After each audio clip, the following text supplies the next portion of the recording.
We're going to get to that in just a moment. But my question is wet sifting, right? We have a few skeptics who are already contesting this whole thing. And, I spoke to Dr. Tabor and he said, no, wet sifting is a professional method in trying to find these things out. So maybe for our audience who doesn't know, what is wet sifting and how does that process work? Back in the 1930s, James Starkey at Lachish, a very famous site in Israel, second largest site in Israel in the Iron Age, Starkey was brilliant in his time, and he's the one who first came up with this idea to wash the material, and it was revolutionary. But Starkey died an untimely death, and I think he was so far ahead of his time that his colleagues and students did not, and because it's time consuming and expensive, probably, they did not keep doing it. And then literally the institutional memory was lost. And it wasn't until about maybe 18 years ago that the Temple Mount Sifting Project in Jerusalem that Gabi Barkai founded began to wash material that was out of context from some destruction that had been done on the Temple Mount. I worked as a supervisor on their project and became a big believer in wet sifting. And I made up my mind that when I had the opportunity that I was going to employ it in the field. And so like at Shiloh, we wash everything in situ. So we know exactly where it came from. But I still thought there would be great value in going through dumps from the past. So in short, what we do, we excavate, and then we dry sift in a sieve to let out the soil fall through so that we can see what's in it. And then we check the best we can what's in there. And then normally 99% of excavations going on right now, normally that is then dumped, and that's the end of it. What we do is we take that material and we run it down a funnel into a colored bag that corresponds to that square and that section of the square. We label it. We take it to our washing station and we keep the tag with it so we know where it came from. We wash it, and then you can see unbelievable things. And in my tests that I had done, Derek, I'd gone back to old dumps from the 1980s and the 1920s.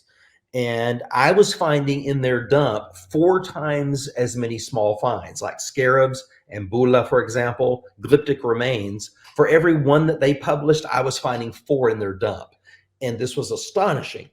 Wow. This means that we've been throwing away 80% of the evidence of the small finds in the past. And so this just is revolutionary, because if somebody says, well, we excavated at Megiddo or wherever, and we did not find evidence that supported the Bible.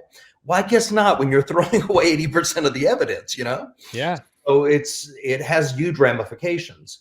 What we did was to take Zertal's dump pile, to take it through this process that I'm describing, and through that process is how we recovered the tablet. I want to address our skeptic friends out here, and I am one, right? So I'm somebody who might have a different interpretation at the end of the day about some of this material, but I do want them to understand, I don't think they'd be so critical if you were standing here and you were actually William Deaver right now, or if you were, let's say, Israel Finkelstein or something. They'd be like, oh, let's listen to this guy, and they wouldn't have so many issues. So I wish we would kind of drop our prejudices of people from their backgrounds. You admittedly are a maximalist. You believe that the Bible is the word of God and that it can guide us in a way. I've talked to Aaron Mayer, who's a great archaeologist and a good friend of mine as well. And he's like, some of these guys want to throw the Bible out completely. And I don't see why it's not a tool. I mean, you may not necessarily want to just grab it and look at it in Xerox and go, oh, this must be exactly, but it is a method that he thinks that they're undermining themselves on not allowing it to be a tool. Listen, Derek, you've got to. In that part of the world, the Bible is our go-to source. And so even those who, it makes them very nervous, the term biblical archaeology, like it or not, most of the sites that we are excavating in the southern Levant are not mentioned in Mesopotamia. They're not mentioned in the Egyptian literature. It's only the biblical text. Mount Ebal is only mentioned in the Bible. That is all we have. Well, guess what? It's mentioned that there's an altar. The altar is there, and now we have the textual verification of it. So this is getting into some interesting stuff. This is where I really like that we're heading already. As far as the text that was on this, Paleo Hebrew is a pretty old version of Hebrew. From what I understand, Hebrew as we know it, it kind of took on this Aramaic spin, if you will, during the Babylonian exile post. Pre that, you have Paleo Hebrew, and then this is a little older than that kind of Hebrew. Can you tell us about that? Yes. So this is when you have a language like Middle Egyptian, and it's based on hieroglyphic symbols. You have hundreds of them, maybe 500, 600. I don't remember the exact number, but it's hundreds of hieroglyphic symbols in Middle Egyptian. If Moses, let's say hypothetically that Moses did write the Pentateuch, the first 5 books of the Hebrew Bible, it would have taken him a library to write it with all of those symbols, Right. because it wasn't phonetic. But when you develop a phonetic alphabet, now in a very truncated fashion, you can write. And so when those symbols begin to take on sound qualities, like an ox head becomes the Hebrew Aleph, the first letter in the Hebrew alphabet. And we have a bunch of those in our inscription. Now you've got the beginnings of something. And this happens in this late Bronze 1 period when the first phonetic alphabet begins to emerge. It's Egyptian symbols that are becoming the Hebrew alphabet. Wow. And it's fascinating. So what we call that, okay, well, there's different ways. The most generic term would be proto-alphabetic. That way you're not going to offend anybody. Proto-alphabetic. It's the earliest version, okay?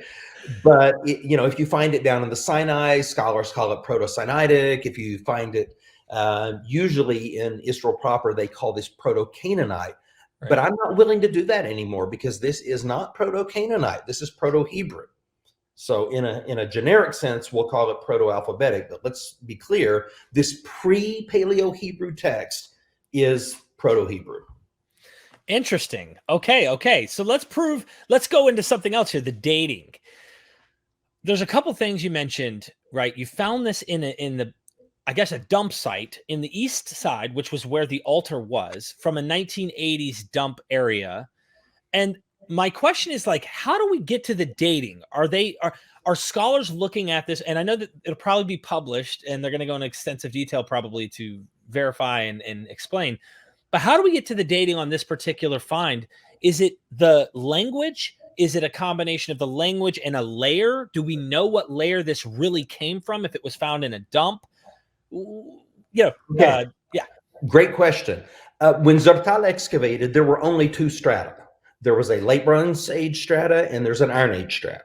And that's it. So your only 2 choices are like LB2, late Bronze Age, and the very beginning of the Iron Age. That's it. For our audience who's not aware of times, can you put us at a terminus ad quo, terminus ad quem? You know what I mean? Sure. So he thought that the site was occupied from about 1250 to 1150 BC. Okay, so the end of the late Bronze Age, the beginning of the Iron Age. I think it's probably a little older than that based on my analysis of the pottery. But anyway, for now, let's just say LB2, Iron Age 1 in that horizon. So then the inscription falls within that time frame, and right. even at the far end of it, it's still the oldest that we have. And I think that it's more to the early side, but even at the far side, it's still the earliest. Right. So, specific answer to your question is there's 3 ways that we could date it. Number 1 is the archaeological context that it came from. Number 2 is the epigraphy, the style of letters, which I'm calling proto-alphabetic. And there's many, many parallels that exist of that we'll be publishing. And then number 3, the metallurgy. So we have the lead tested, and the lead, Professor Naama Yahalom from Hebrew University performed the analysis. And the lead was from an area in the Aegean, in what we would today call Greece, Lavrion. And the mines there are known for their lead mines. Wow. And we have many objects from antiquity that came from certain mines, and chemically we could tell which ones came from where. My point is that mine was in use during the late Bronze Age 2 period. Okay, so it doesn't rule it out. It can't prove absolutely that it's LB2, but it would be consistent with what you would expect. So those are the 3 metrics we're dealing with.